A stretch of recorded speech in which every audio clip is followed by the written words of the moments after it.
వాతావరణ మార్పుపై మానవ పోరాటానికి ఉద్దేశించిన సభ్యదేశాల మహాసదస్సు సోమవారం బ్రెజిల్లో ఆరంభమైంది. ఈ ఏడాది సదస్సును ఇంప్లిమెంటేషన్ కాప్ అంటున్నారు. అంటే హామీలకు పరిమితం కాకుండా ఈ 30వ సదస్సులో ఆచరణకు కట్టుబడాలన్నది సంకల్పం. దేశాధినేతలు, పారిశ్రామికవేత్తలు, పర్యావరణ ప్రేమికులు, ఉద్యమకారులు, చమురు లాబీయిస్టులు, మరోపక్క మండుటెండలకు మాడి వర్షాలు, వరదలకు మునిగిపోతున్న దేశాల నుంచి వచ్చే నిరసనకారులతో రాబోయే 10 రోజులు బ్రెజిల్ కలకల్లాడబోతోంది. 30 కీలకమైన అంశాల్లో ముందడుగు వేయాలని ఈ సదస్సు సంకల్పించింది. వేడెక్కుతున్న ధరిత్రిని కాప్ కాపాడుతుందని, మనిషి పట్ల ప్రేమతో అతని మనుగడ కోసం నిర్దిష్టమైన నిర్ణయాలు తీసుకుంటుందన్న ఆశ నిజానికి గతేడాది మరింత తగ్గిపోయింది. అజర్బైజాన్ రాజధానిలో 29వ సదస్సు ఆరంభానికి కొద్ది రోజుల ముందే అమెరికా అధ్యక్షుడిగా డొనాల్డ్ ట్రంప్ ఎన్నికయ్యారు.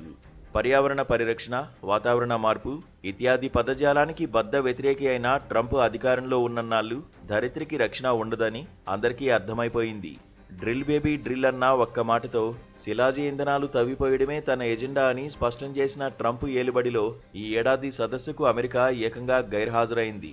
గతంలో మాదిరిగా మాట మార్చడమో తప్పడమో కాదు, ఏకంగా సదస్సునే కాదనడం అమెరికా చరిత్రలో ఇదే తొలిసారి.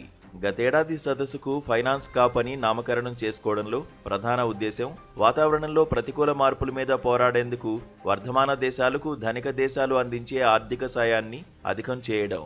ఇప్పుడు ట్రంప్ బాయ్కాట్తో ఆ మొత్తానికి పెద్ద ఎత్తున గండం వచ్చి పడ్డట్టు లెక్క. ఈ సదస్సులో కొత్త తీర్మానాలు, హామీలు వద్దని, అనుకున్న దాన్ని అమలు చేయడం గురించి మాత్రమే ఆలోచించాలని బ్రెజిల్ అధ్యక్షుడు లోలా డా సిల్వా అంటున్నారు.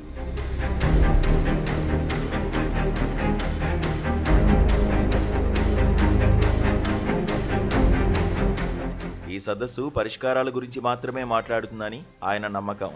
గ్లోబల్ వార్మింగ్ 1.5 డిగ్రీలు దాటనివ్వకూడదని ప్యారిస్ ఒప్పందంలో దేశాలన్నీ నిర్దేశించుకున్నాయి. అయినా కూడా ఇప్పటిది 2.5 డిగ్రీల సెల్సియస్ వరకు రికార్డవుతోంది. కర్బన ఉద్గారాలను తగ్గించుకుంటామని ఇచ్చిన హామీని ప్రపంచ దేశాలు నిలబెట్టుకోకపోతే లక్ష్మణ రేఖంటూ దాటిన తర్వాత కాలు వెనక్కి తీసుకోవడం కూడా కష్టమైపోతుందని ప్రపంచ స్థాయి సంస్థలు, నివేదికలు అనేకం హెచ్చరిస్తున్నాయి.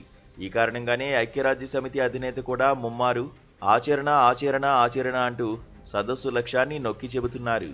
అభివృద్ధి చెందుతున్న దేశాలకు నిధులు సమకూర్చడం, నష్టాలను భర్తీ చేయడం, ఉద్గారాలను నియంత్రించుకోవడం వంటి పలు అంశాల్లో 2023 దుబాయ్ సదస్సులో అడుగులు బాగా పడ్డాయి.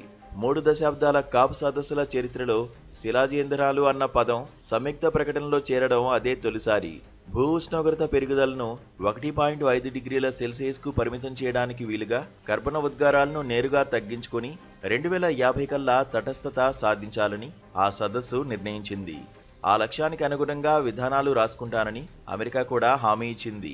ఇక వాతావరణ మార్పుపై సమర్థ పోరాటానికి వీలుగా ఎదుగుతున్న దేశాలకు ధనిక దేశాలు అందించాల్సిన సాయం $1.3 ట్రిలియన్ ఉండాలన్నది అంచనా. దీనికి భిన్నంగా 10 ఏళ్ల పాటు ఏటా $300 బిలియన్ ఇవ్వడానికి మాత్రమే ధనిక దేశాలు గతేడాది సిద్ధపడ్డాయి. ఉద్గారాల్లో 75% వాటాతో ప్రకృతిని నాశనం చేస్తున్న సంపన్న దేశాలు విపత్తులను, పర్యవసానాలను మాత్రం పేద దేశాల మీద రుద్దుతున్నాయి. అధిక పారిశ్రామికీకరణతో అవధుల్లేని ఉత్పత్తితో లాభపడుతున్న సంపన్న దేశాల నుంచి ఆర్థిక సాయంతో పాటు పర్యావరణ అనుకూల సాంకేతిక పరిజ్ఞానాలను కూడా ఉచితంగానో చౌకగానో వర్ధమాన దేశాలు పొందవలసి ఉంటుంది. అయితే ప్రపంచంలో అత్యంత ధనిక దేశం, 2వ అతిపెద్ద కాలుష్యకారక దేశమైన అమెరికా ఈ సదస్సుకు గైర్హాజరై మానవాళి సంఘటిత పోరాటాన్ని దెబ్బతీసింది. అమెరికాను వదిలిపెట్టి EU, చైనా, భారత్ వంటివి కాప్ ఆశయాన్ని నెరవేర్చేందుకు కృషి చేయాలి.